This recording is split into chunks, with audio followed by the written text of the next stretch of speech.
warahmatullahi wabarakatuh.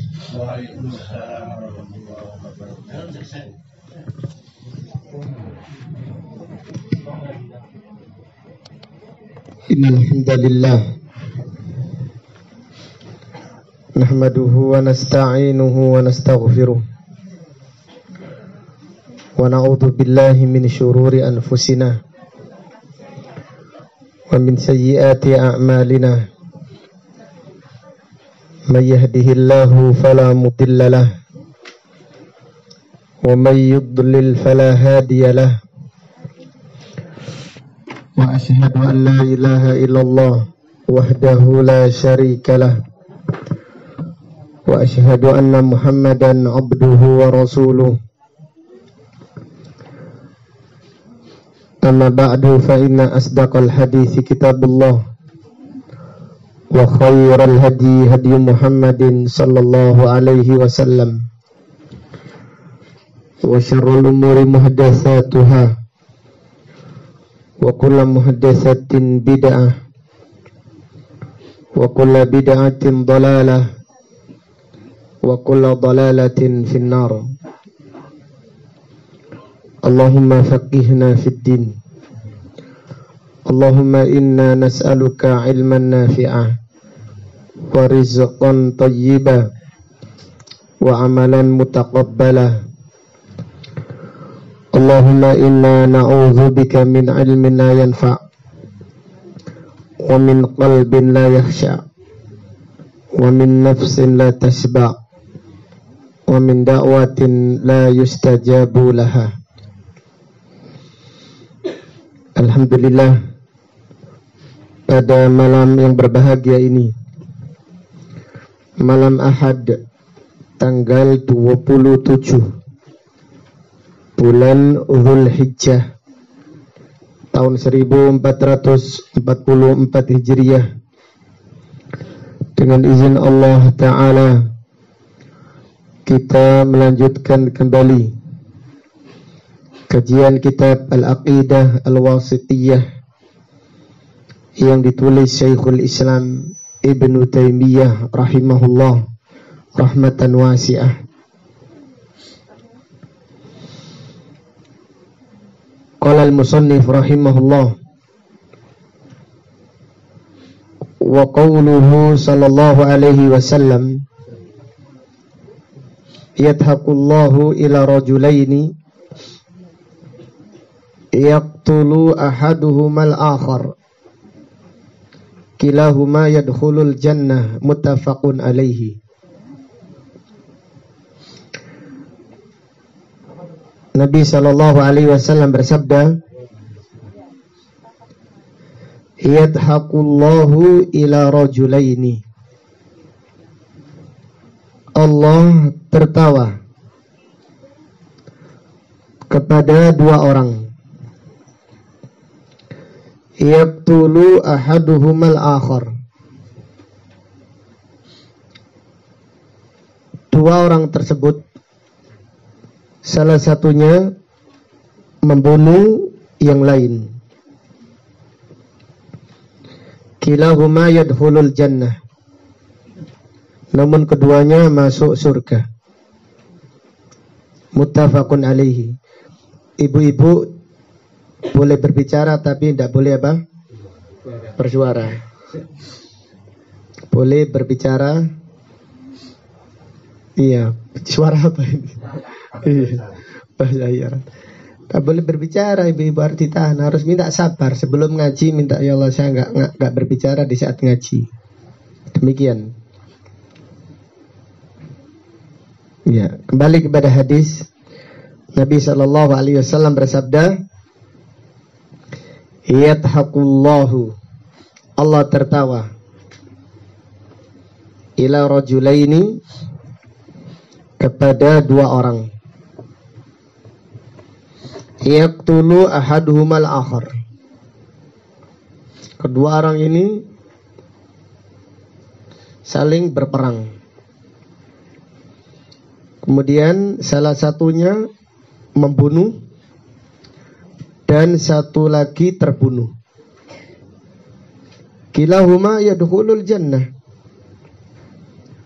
tapi keduanya masuk surga. Muttafaqun alaihi. Bagaimana ada dua orang saling membunuh, kemudian kedua-duanya apa? Masuk surga. Bagaimana gambarannya? Karena ada hadis yang lain, ada dua orang yang saling membunuh. Yang membunuh di neraka, yang terbunuh di neraka. Hadis Bukhari dan Muslim juga. Tapi di dalam hadis ini ada dua orang saling membunuh, tapi keduanya di surga. Apa yang membedakan? Gimana kira-kira? Jelas ya pertanyaannya ya? Iya. Jadi hadis Bukhari Muslim, Nabi SAW bersabda tentang dua orang yang saling membunuh. Fal qatil wal maqtulu finnar. Yang membunuh dan yang terbunuh di neraka. Tapi di dalam hadis ini, yang membunuh di surga, yang terbunuh juga apa? Di surga. Ya, apa gambarannya? Apa yang membedakan? Apa yang membedakan? Satu di neraka, saling bunuh-membunuh, dua-duanya di neraka, dan saling bunuh-membunuh, duanya apa? Di surga. Ya apa gambarannya? Gimana Bang Jainuri? Yang surga itu ketika perang dia. Ya. Yang neraka. Yang di neraka itu karena nafsu. Iya, bagus. Jazakumullah khair. Jadi yang saling bunuh-membunuh diancam neraka, mereka itu saling membunuh karena urusan dunia, karena amarah duniawi, atau karena perang qabilah, atau karena perang sepak bola contohnya. Iya. Bonek melawan siapa? Bonek melawan Arema contohnya. Iya, subhanallah. Perang balap sepak bola. Diancam yang membunuh di neraka, yang dibunuh juga apa? Di neraka. Perang karena pekerjaan, urusan dunia. Adapun hadis ini tentang seseorang yang berperang di jalan Allah. Kemudian orang yang berperang di jalan Allah ini terbunuh oleh orang kafir. Maka yang terbunuh mati apa? Syahid. Setelah mati syahid, setelah membunuh orang tadi, yang membunuh masuk Islam, ikut perang di barisan kaum muslimin dan terbunuh. Jelas ya gambarannya ya. Nabi SAW bersabda, yuqatilu hadha fi sabilillah. Yang pertama, berperang di jalan Allah, fayuqtal. Kemudian terbunuh. Otomatis orang yang meninggal dunia di jalan Allah, tempatnya apa? Surga. Tsumma yatubullahu 'alal qatil. Kemudian Allah menerima taubat atau memberi taufik untuk bertaubat kepada pembunuh. Fayustashhadu. Lalu orang yang membunuh tadi setelah bertobat berjihad di jalan Allah dan mati syahid. Sehingga keduanya di surga.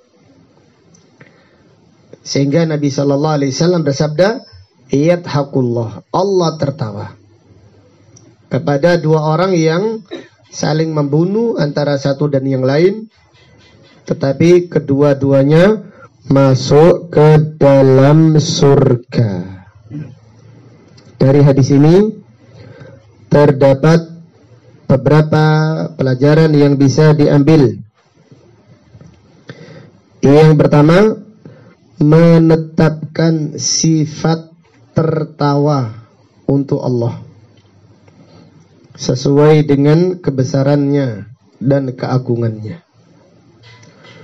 Menetapkan sifat tertawa untuk Allah sesuai dengan kebesarannya dan keagungannya. Jadi Allah tertawa, ya kita mengimani, jangan tanya bagaimananya. Jadi Allah tertawa, kita tidak tahu bagaimananya. Kita hanya mengimani saja. Kita hanya mengimani. Yang jelas tertawanya Allah tidak sama dengan tertawanya apa? Makhluk. Tertawanya manusia saja tidak sama dengan tertawanya binatang. Apalagi sifatnya Khaliq dibandingkan dengan sifatnya apa? Makhluk, otomatis tidak sama. Kita hanya beriman bahwasannya Allah disifati dengan sifat tertawa. Kemudian pelajaran berikutnya, fihi fadlul jihad fisabilillah, keutamaan berjihad di jalan Allah. Keutamaan berjihad di jalan Allah. Jadi jihad di jalan Allah adalah amalan yang sangat agung. Di antara jihad di jalan Allah adalah dakwah. Menuntut ilmu adalah jihad di jalan Allah Subhanahu wa ta'ala. Kemudian pelajaran berikutnya, fihi annal qatla fi sabilillah yukaffiru dzunub. Terbunuh di jalan Allah menghapus semua dosa. Terbunuh di jalan Allah menghapus semua dosa. Kemudian pelajaran berikutnya, anna taubata ta'ti ala sa'iri dunub hatta al-qatl. Bahwasanya taubat menghapus semua dosa, termasuk dosa membunuh. Bahwasanya taubat menghapus semua dosa, termasuk dosa membunuh. Kemudian pertanyaan, kira-kira dua orang ini bisa bertemu atau tidak nanti di surga? Apanya berjajaran? Bertemu atau tidak? Yang membunuh dan dibunuh. Bertemu atau tidak? Kan mereka saling benci antara satu dan yang lain. Hah? Dihapus kebencian. Kedengkian sudah dihapus. Allah Ta'ala berfirman, wa naza'na ma fi sudurihim min ghillin ikhwanan ala sururin mutaqabilin. Kami cabut dari dada-dada mereka kebencian, kedengkian, permusuhan. Ikhwanan, mereka bersaudara. Ala sururin, di atas apa? Dipan-dipan mutaqabilin. Selalu bertemu, selalu reuni, berhadap-hadapan. Demikian kita berdoa, semoga Allah menganugerahkan kita reuni di surga nanti. Amin ya rabbal alamin.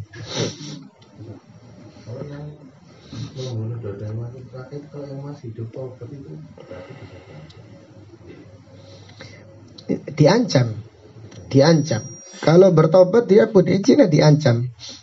Jadi orang yang saling bunuh-membunuh untuk urusan dunia, yang terbunuh di neraka, gak ada kesempatan taubat dengan niatnya membunuh tadi dan usahanya, tapi dia kalah di dalam pertarungan. Akhirnya terbunuh, otomatis diancam neraka. Kemudian yang membunuh bertaubat, diampuni oleh Allah. Seperti kisah Bani Israel yang membunuh 100 orang, diterima oleh Allah Subhanahu wa ta'ala. Jadi orang yang membunuh dan yang terbunuh karena urusan dunia diancam neraka. Karena setelah itu bertaubat, maka taubat itu menghapus semua dosa. Ya, taubat taufik dari Allah Subhanahu wa ta'ala. Demikian, wallahu ta'ala a'lam. Kemudian pelajaran berikutnya, fihi annal hidayah biyadillah, bahwasannya petunjuk ada di tangan Allah. Petunjuk ada di tangan Allah. Pembunuh masuk Islam, pembunuh katakan panglimanya orang kafir masuk Islam, pada akhirnya terbunuh di jalan Allah. Seperti Ikrimah. Ikrimah ini berapa kali memerangi Islam, seperti perang Uhud. Paling gigih Ikrimah, karena Ikrimah ini balas dendam. Balas dendam ayahnya yang tewas pada waktu perang Badar. Ikrimah ini putranya Abu Jahal. Iya, berapa banyak membunuh kaum muslimin dia, Ikrimah. Tapi pada akhirnya masuk Islam pada waktu Fathu Makkah. Kemudian dia bersumpah, dia sebagaimana dia gigih memerangi Islam, dia lebih gigih lagi membela Islam di dalam peperangan. Pada akhirnya dia mati syahid pada waktu perang Yarmuk. Subhanallah. Jadi banyak membunuh kaum muslimin, tetapi pada akhirnya mati syahid di jalan Allah Subhanahu wa ta'ala. Demikian pula Wahsy. Membunuh siapa? Hamzah. Wahsy membunuh Hamzah. Pada akhirnya masuk ke dalam agama apa? Islam. Demikian. Jadi intinya, annal hidayah biyadillah. Hidayah itu di tangan Allah Subhanahu wa ta'ala. Kemudian hadis berikutnya, wa qawlihi sallallahu alaihi wasallam, ajiba rabbuna min qunuti ibadihi wa qurbi khairihi yanzuru ilaikum azlina qanitina atau azalina qanitina atau al-azlina qanitina fayadhallu yadhhab ya'lam anna farahakum qaribun. Hadithun hasan. Rasulullah sallallahu alaihi wasallam bersabda, ajiba rabbuna, Tuhan kita, Rabb kita terheran, ta'ajub dari putus asa hambanya dan dekatnya kebaikannya. Allah ini heran dengan orang yang putus asa dari rahmatnya. Padahal pertolongan Allah itu dekat. Allah melihat kalian dalam keadaan sulit, putus asa. Fayadhallu yadhhak. Dan Allah Subhanahu wa ta'ala tertawa. Ya'lamu anna farahakum qarib. Karena Allah mengetahui bahwasannya kemudahan kalian itu dekat. Hadithun hasan. Hadis ini adalah hadis yang hasan. Jadi pada hadis ini Rasulullah sallallahu alaihi wasallam menjelaskan bahwasannya Allah itu heran, takjub terhadap hambanya yang putus asa. Padahal pertolongan Allah itu dekat. Dan itu adalah janji Allah. Ala inna nasrallahi qarib. Ingatlah, sesungguhnya pertolongan Allah itu amat sangat dekat. Nabi sallallahu alaihi wasallam bersabda, "Wa'lam anna an-nasra ma'as sabri wa anna al-faraja ma'al karbi fa inna ma'al usri yusra." Ketahuilah bahwasannya pertolongan itu bersama kesabaran dan kelapangan setelah kesulitan, setelah penderitaan. Fa inna ma'al usri yusra. Setiap kesulitan pasti datang kemudahan. Maka terhadap orang-orang yang putus asa, Allah itu heran. Allah subhanahu wa ta'ala heran terhadap orang-orang yang putus asa. Padahal pertolongan Allah itu dekat. Nabi Yusuf alaihissalam putus asa, atau hampir putus asa. Karena Nabi Yusuf ini dipenjara 7 tahun. Kemudian ditambah lagi 7 tahun. Berapa? 14 tahun. Nabi Yusuf ini hampir putus asa. Bukan putus asa dari rahmat Allah, tapi putus asa keluar dari apa? Penjara. Dalam hadis yang sangat agung, Nabi sallallahu alaihi wasallam mengajarkan kita di jalan dakwah atau di jalan kehidupan, janganlah kita ini banyak keluh kesah. Karena keluh kesah memperlambat datangnya pertolongan Allah. Jadi Nabi Yusuf ini berkata kepada sahabatnya yang ada di penjara, kabarkan kepada raja, saya di penjara ini terdalimi. Karena ucapan ini, Nabi Yusuf dipenjara lagi 7 tahun. Nabi SAW bersabda, rahimallahu Yusuf. Semoga Allah merahmati Nabi Yusuf. Laulal kalimatu allati qalaha. Kalau bukan karena kalimat yang diucapkannya, ma labitha fi sijni ma labitha. Dia tidak akan tinggal di penjara selama itu. Jadi mungkin dia di penjara akan cuma 7 tahun saja. Tapi setelah curhat, setelah mengeluh kepada temannya yang keluar dari penjara, sampaikan pada raja, saya di sini terdolimi, sudah lama saya di sini. Tambahi lagi apa? 7 tahun. Sampai ya Yusuf ini hampir putus asa. Tapi ingat, tidak mungkin para nabi dan para rasul putus asa dari rahmat Allah. Tidak, sekali-kali tidak. Tapi Nabi Yusuf ini putus asa keluar dari apa? Penjara. Karena pertolongan Allah itu bisa jadi di penjara ditolong Allah. Karena tidak mungkin seorang nabi putus asa dari apa? Rahmat Allah, dari pertolongan Allah.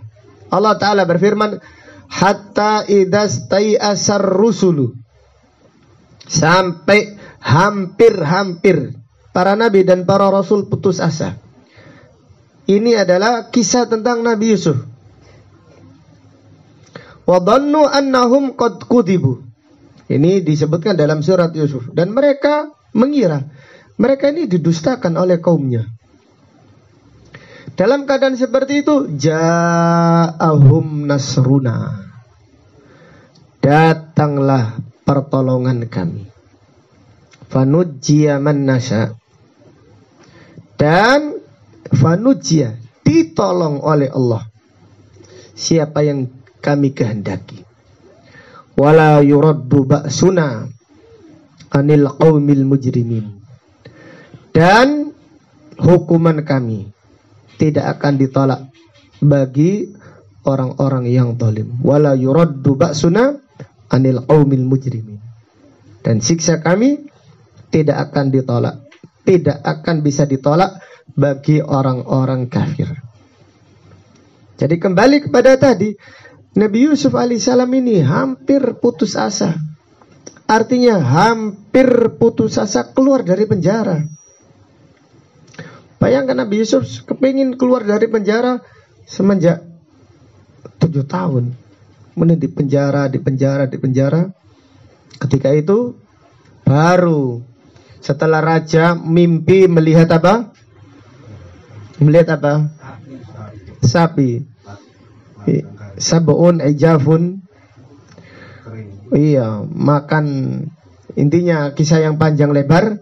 Setelah mimpi raja tersebut, pada akhirnya Nabi Yusuf keluar dalam keadaan dimuliakan Allah Subhanahu wa ta'ala. Jadi faedah yang diambil dari kisah Nabi Yusuf, mengeluh, mengadu kepada manusia untuk memperlambat datangnya pertolongan Allah. Ini kalau kita ini di jalan dakwah, jangan banyak keluh kesah. Ujian itu pasti ada. Harus kita hadapi dengan tegar, dengan senyuman, dengan husnudzon, yakin dengan pertolongan Allah. Bahwasanya pertolongan Allah itu lebih hebat daripada pertolongan kita. Pertolongan Allah itu lebih hebat daripada pertolongan kita. Jangan putus asa. Teman-teman Suryanata bangun musola, cagaknya durung. Ya apa iki? Putus asa ini. Jangan putus asa ya akhi. Semangat. Jangan putus asa. Allah itu heran dengan orang yang putus asa. Padahal pertolongan Allah itu sangat dekat. Allah tertawa. Allah heran. Allah heran dan Allah tertawa kepada hamba-hambanya yang putus asa. Bisa Ustaz kami musola Ustaz. Itu kayak apa sembus pokoknya. Iya, kalang dana enggak cair-cair Ustaz. Pandemi semari ya. Pancet aja. Subhanallah, jangan putus asa. Katakan inna nasrallahi, mari pertolongan Allah itu dekat. Selama kita tidak mengatakan kami sudah berdoa, namun Allah belum apa? Mengabulkan. Tapi kita tetap mengatakan pertolongan Allah itu dekat. Semangat. Demikian. Pejuang itu semangat. Sampai kapan? Ya sampai mati semangat. Semangat waktunya sampai kapan? Semangat itu sampai ajal datang. Itu semangat berjuang. Demikian. Jadi Allah Subhanahu wa ta'ala heran terhadap orang yang diberi cobaan lalu putus asa. Kemudian padahal pertolongan Allah itu dekat. Kisah yang lain, Nabi Ayub alaihissalam sakit berapa tahun kira-kira? Berapa? Hah? Bukan. Ada yang mengatakan 7 tahun. Tapi pendapat yang lebih kuat belasan tahun. 18 tahun. Itu udah berdoa minta sembuh ya. Subhanallah.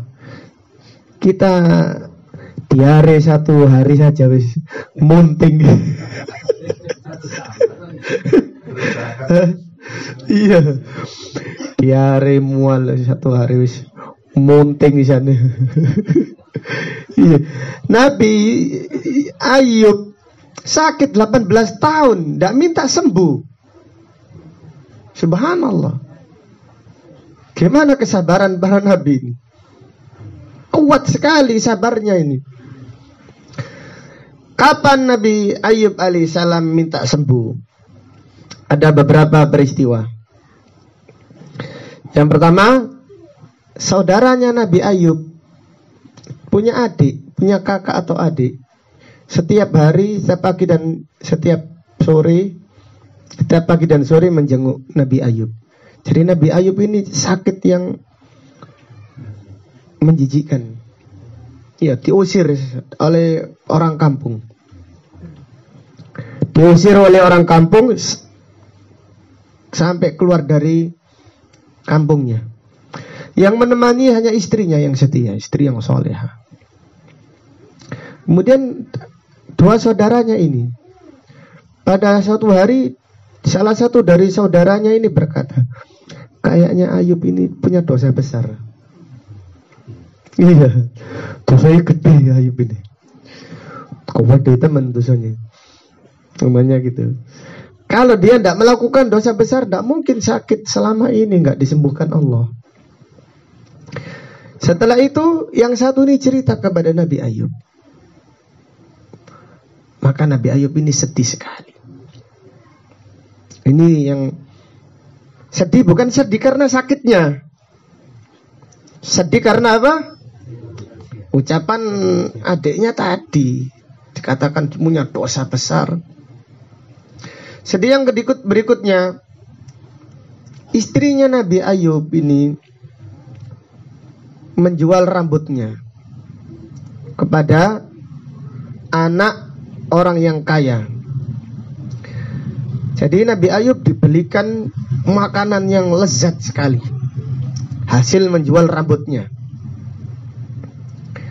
Setelah itu, ketika makanan dihidangkan, istrinya berkata kepada Nabi, wahai suamiku, makanlah ini, saya carikan makanan kesukaanmu yang tidak pernah selama ini, bertahun-tahun saya tidak bisa memasakkan seperti ini. Saking cintanya pada suaminya. Kemudian Nabi Ayub berkata, demi Allah saya tidak makan sampai engkau menceritakan dari mana makanan ini. Setelah itu istrinya membuka rambutnya. Maka Nabi Ayub sedih sekali. Maka Nabi Ayub bersumpah memukul istrinya kalau sembuh 100 pukulan. Pada suatu hari Nabi Ayub ini berdoa kepada Allah. Sujud, ya Allah, saya minta kesembuhan setelah 18 tahun. Subhanallah. Setelah 18 tahun Nabi Ayub minta kesembuhan. Kemudian istrinya ini seperti biasa mengantarkan Nabi Ayub ke kamar mandi. Lalu dia keluar seperti biasanya mencari makan untuk Nabi Ayub. Di saat Nabi Ayub di kamar mandi, Allah berfirman, urkut birijlik. Disebutkan dalam Al-Quran, hentakkan kakimu. Hada mughtasalun baridun wa syarab. Setelah itu keluar memancar mata air yang dingin. Mandilah di situ dan minumlah dari air tersebut. Setelah itu Nabi Ayub ganteng. Ganteng seperti ganteng pertama kali menikah dengan istrinya. Mudah, ganteng sekali. Kemudian istrinya datang. Istrinya berkata, wahai hamba Allah, ya Abdullah, apakah engkau melihat orang yang sakit? Tadi ada di sini. Aku khawatir dia dimakan serigala.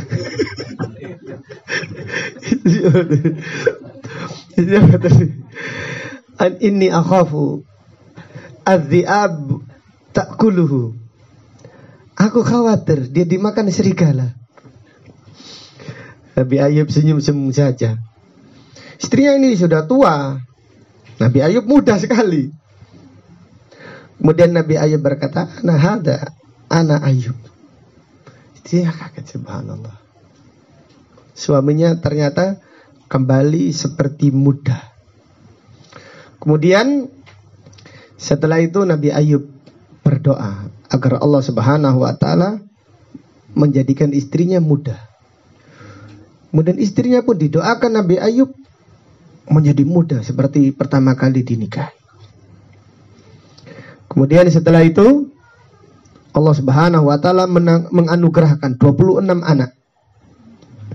Iya, subhanallah. Allah Subhanahu wa taala menganugerahkan 26 anak. Allah Subhanahu wa taala di dalam riwayat Imam Bukhari, Nabi sallallahu alaihi wasallam bersabda, "Baina Ayyub yaghtasilu uryanan." Ketika Nabi Ayub mandi di kamar mandi telanjang, id saqata alaihi rijlu jaradin min dhahab. Tiba-tiba berjatuhan belalang dari emas. Faja'ala yahtasi fi thawbihi. Nabi Ayub mengambil emas tersebut, yaitu di bajunya. Allah Ta'ala berfirman, "Ya Ayub, alam akun agnaituka amma tara." Wahai Ayub, bukankah aku memberi kecukupan kepadamu sebagaimana yang kamu lihat? Nabi Ayub menjawab, "Bala, ya Rabbi, iya ya Allah. Walakin la ghinan bi an barakatik." Tapi aku tidak pernah merasa cukup dari keberkahanmu. Lalu Allah Subhanahu wa taala mengirim 2 awan. Jadi Nabi Ayub dulunya itu kaya. Kemudian Nabi Ayub memiliki lumbung. Satunya lumbung gandum putih, satu lagi lumbung gandum coklat. Di salah satu lumbungnya dihujani oleh Allah dengan emas. Jadi emas sak lumbung, sak lesung. Iya, lumbung itu apa namanya? Lesung ya.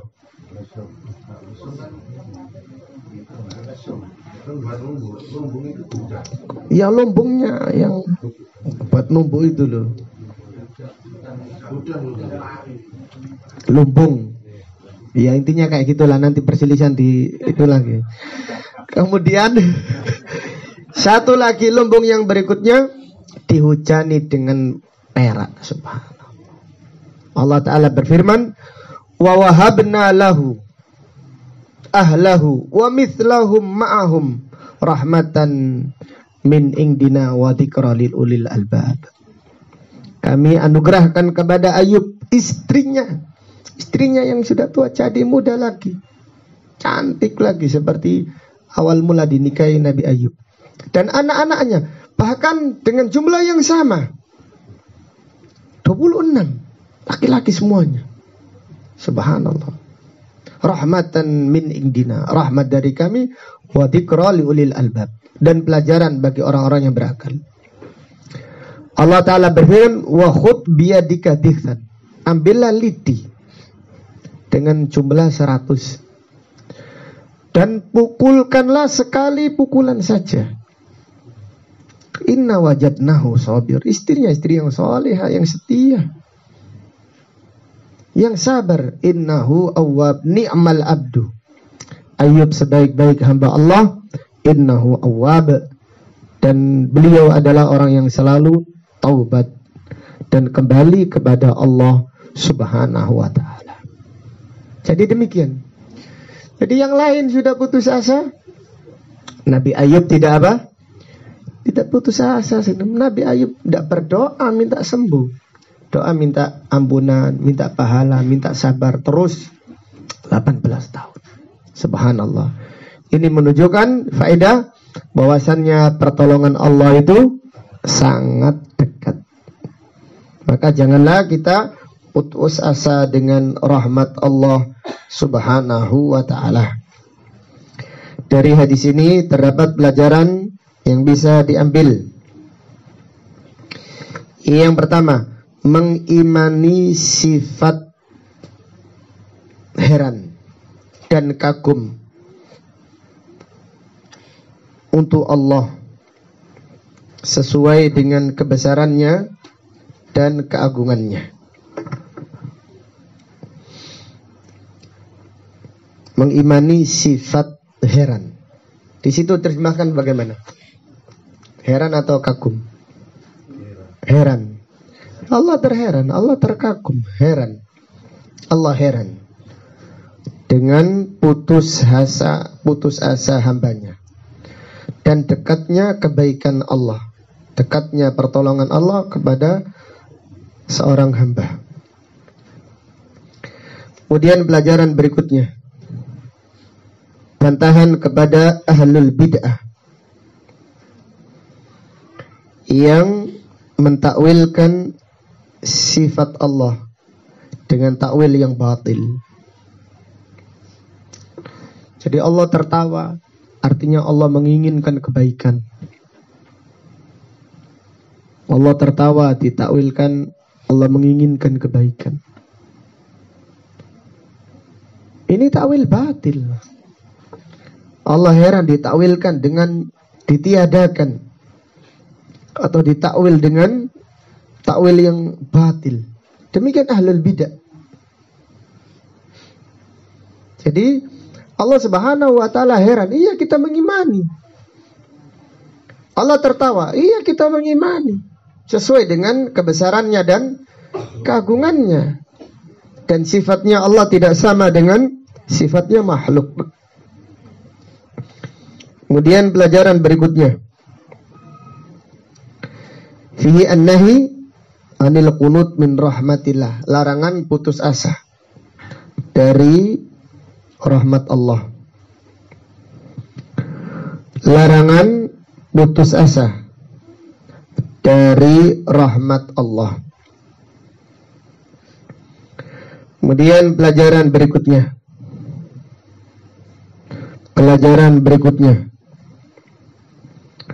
Fihi annal faraja ma'al karbi.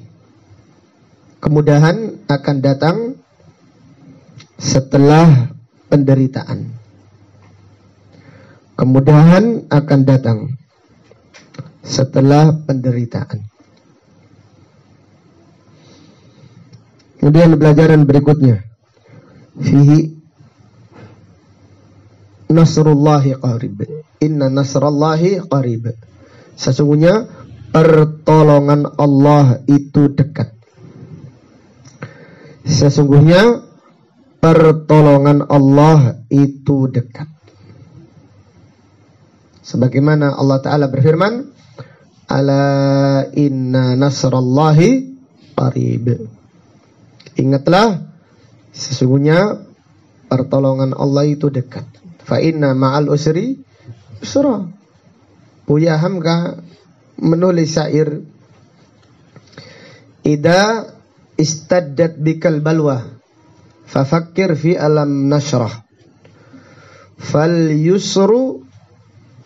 usru bainal yusraini ida tafakkarta biha tafrah.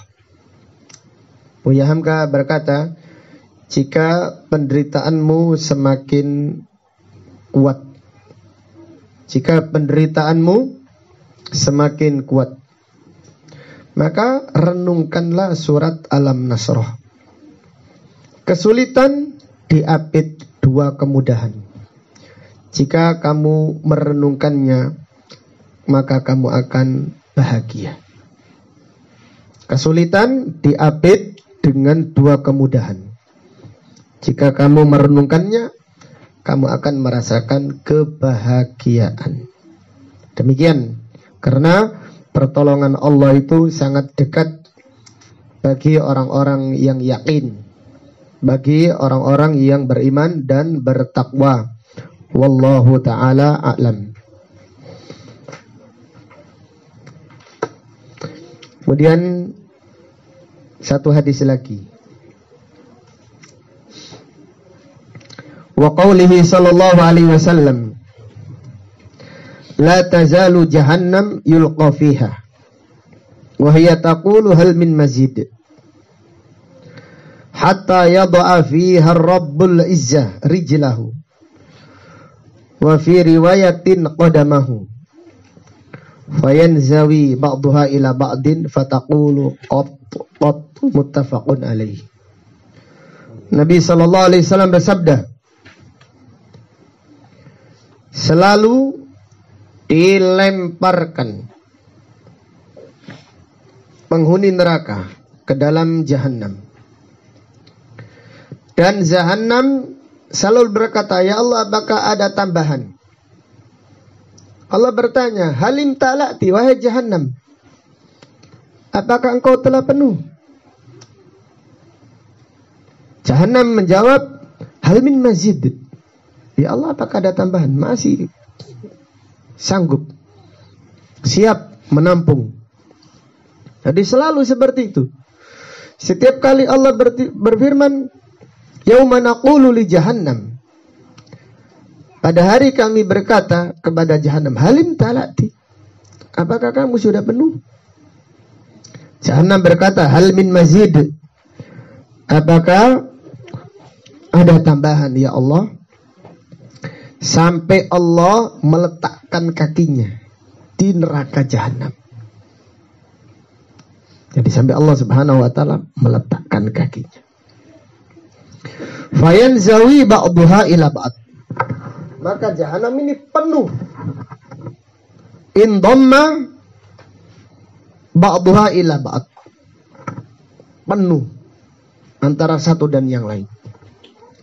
Wa taqulu qad. Cukup ya Allah, cukup ya Allah. Kita mengimani bahwasannya Allah Subhanahu wa taala disifati dengan sifat kaki. Allah memiliki kaki. Allah memiliki tangan. Allah memiliki jari. Allah memiliki mata. Allah memiliki wajah. Sebagaimana yang disebutkan di dalam Al-Quran dan juga di dalam hadis-hadis Rasulullah sallallahu alaihi wasallam. Allah memiliki betis. Yauma yukshafu an saqin. Pada hari kiamat dibuka betis Allah. Kita mengimaninya. Kita tidak membayangkan bagaimana kakinya Allah. Kita tidak bisa membayangkan. Kita hanya mengimani saja. Karena Allah menyebutkan sifatnya. Karena Nabi SAW menyebutkan sifatnya. Tidak menyebutkan bagaimananya. Maka kita wajib mengimani. Jadi bagaimana kita memahami hadis ini? Ya kita pahami hadis ini sesuai dengan lafadznya. Sebagaimana para ulama salaf menjelaskan tafsir ayat-ayat sifat. Bagaimana ya ikhwah? Sudah disebutkan. Tafsirnya adalah apa? Lafadznya. Kalau lafadznya kaki, tafsirnya apa? Ya kaki. Jangan ditafsirkan yang lain, ditakwilkan dengan batil. Allah meletakkan kakinya, artinya Allah meletakkan kebesarannya dan keagungannya. Allah maha besar, Allah maha agung. Tetapi itu meniadakan sifat kaki untuk Allah Subhanahu wa ta'ala. Karena jahanam ini masih kosong, masih banyak tempat yang kosong. Sehingga setiap kali dilemparkan penghuni neraka, jahanam mengatakan, hal min mazid. Ya Allah, apakah ada tambahan? Sampai Allah meletakkan kakinya sehingga memenuhi neraka jahanam ini penuh. Kemudian baru setelah itu neraka jahanam berkata, qad, cukup ya Allah, cukup. Tidak ada tempat lagi. Setelah Allah Subhanahu wa ta'ala meletakkan apa tadi? Kakinya. Ada tidak di situ? Gimana terjemahannya? Baca yang keras. Yang isatanya. Iya. Neraka jahanam masih saja diisi dengan penghuninya, maka ia neraka senantiasa mengatakan, masih adakah tambahan? Sehingga Allah Rabbul Izzah meletakkan kakinya ke dalamnya, dalam riwayat lain meletakkan telapak kakinya di atasnya, maka sebagiannya merapat kepada sebagian yang lain, lalu neraka berkata, cukup, cukup. Iya, ini terjemah bagus, Masya Allah. Karena kita kadang-kadang melihat penerjemah mentakwil terjemahan Al-Quran. Kita tadi melihat ada kajian tafsir, kita lihat salah satu tafsir tentang sifat Allah ditakwilkan. Subhanallah. Jadi Allah Subhanahu wa taala meletakkan kakinya atau qadam. Rijl artinya kaki, qadam artinya telapak kaki. Maka kita mengimani sifat-sifat Allah Subhanahu wa taala. Janganlah kita mentakwilkan dengan takwil yang batil. Maka dari hadis ini terdapat beberapa pelajaran dan faedah yang bisa diambil. Yang pertama, fihi itsbatu ar-rijl wal qadam lillah. Mengimani sifat kaki dan telapak kaki untuk Allah sesuai dengan kebesarannya dan keagungannya. Allah Subhanahu wa taala disifati dengan sifat tersebut di dalam hadis. Seperti betis ada di dalam Al-Qur'an. Yauma yukshafu an saq. Allah Subhanahu wa taala disifati dengan sifat tangan, disifati dengan sifat wajah. Wa yabqa wajhu rabbika dzul jalali wal ikram. Allah Subhanahu wa taala disifati dengan sifat mata, tajri bi a'yunina. Kita mengimani. Kita tidak membayangkan bagaimananya sifat-sifat Allah, tidak sanggup kita. Manusia tidak sanggup membayangkan atau mengkhayalkan atau membagaimanakan sifat-sifat Allah Subhanahu wa taala. Kemudian pelajaran berikutnya, fihi bayanu idami jahannam wa umqiha. Keterangan tentang luasnya neraka jahanam. Jadi neraka jahanam itu sangat luas, sangat besar, sangat dalam. Ini bayangkan dalam neraka jahanam. Kalau giginya orang kafir saja seperti gunung apa? Uhud. Nabi sallallahu alaihi wasallam bersabda, "Nabul kafir mithlu Uhud." Gigi taringnya orang kafir seperti gunung Uhud. Wa ma baina mankibain masirata thalathata ayyam. Jarak dua pundaknya 3 hari perjalanan. Ini satu orang. Kemudian berapa miliar orang? Berapa jumlah jin yang dimasukkan ke dalam neraka jahanam? Hanya Allah Subhanahu wa taala yang Maha mengetahui betapa luasnya dan betapa dalamnya serta besarnya neraka jahanam. Kemudian pelajaran berikutnya, fihi al-imanu bi anna jahannama yatakallam. Kita mengimani bahwasannya neraka jahanam berbicara. Neraka jahanam berbicara dengan suara yang mengerikan dan menakutkan. Jadi kita mengimani bahwasannya neraka jahanam berbicara. Allah Subhanahu wa taala Maha berkuasa. Bumi berbicara.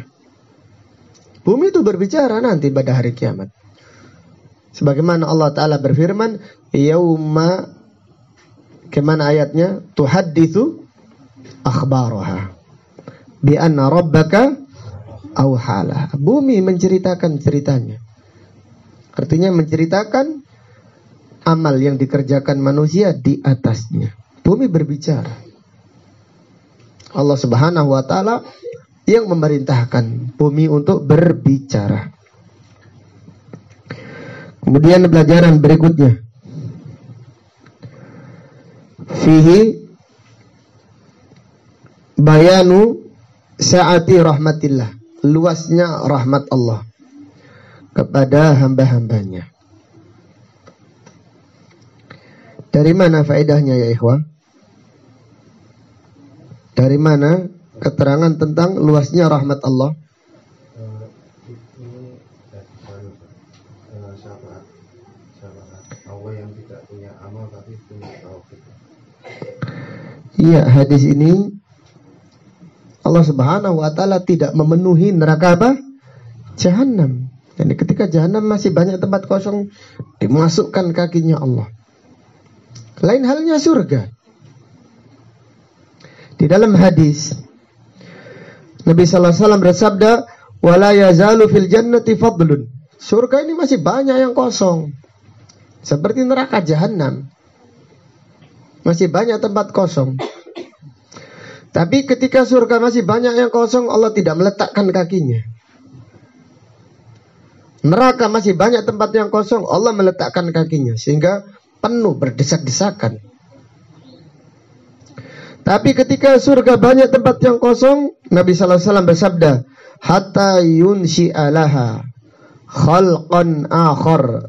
Hatta yunshi'alaha khalqan akhar. Fayuskinuhumullahu fi fudulil jannah. Allah menciptakan makhluk yang lain. Dan Allah menempatkan mereka di surga. Tidak pernah beramal sama sekali. Tidak ada amal, tidak ada yaitu pahala bagi mereka, tapi Allah menempatkan mereka ke dalam apa? Surga. Ini menunjukkan bahwasannya Allah Subhanahu wa taala maha luas rahmatnya. Jadi Allah Subhanahu wa taala maha luas rahmatnya. Rahmatnya Allah mendahului kemurkaannya. Inna rahmati sabaqat ghadabi. Sesungguhnya rahmatku mendahului kemurkaanku. Jadi Allah tidak menciptakan makhluk yang lain tanpa dosa dicemplungkan ke neraka. Tidak. Tetapi Allah menciptakan makhluk untuk memenuhi apa? Surga tanpa beramal di dunia. Ini menunjukkan luasnya rahmat Allah Subhanahu wa ta'ala. Wa anna rahmatahu taghlibu ghadabah. Dan rahmat Allah mengalahkan kemurkaannya. Wallahu ta'ala alam. Sampai di sini kajian kita pada malam ini. InsyaAllah kita akan melanjutkan pada kajian yang berikutnya. Ada pertanyaan? Tafadhal. Barakallahu fikum. Silahkan kalau ada pertanyaan.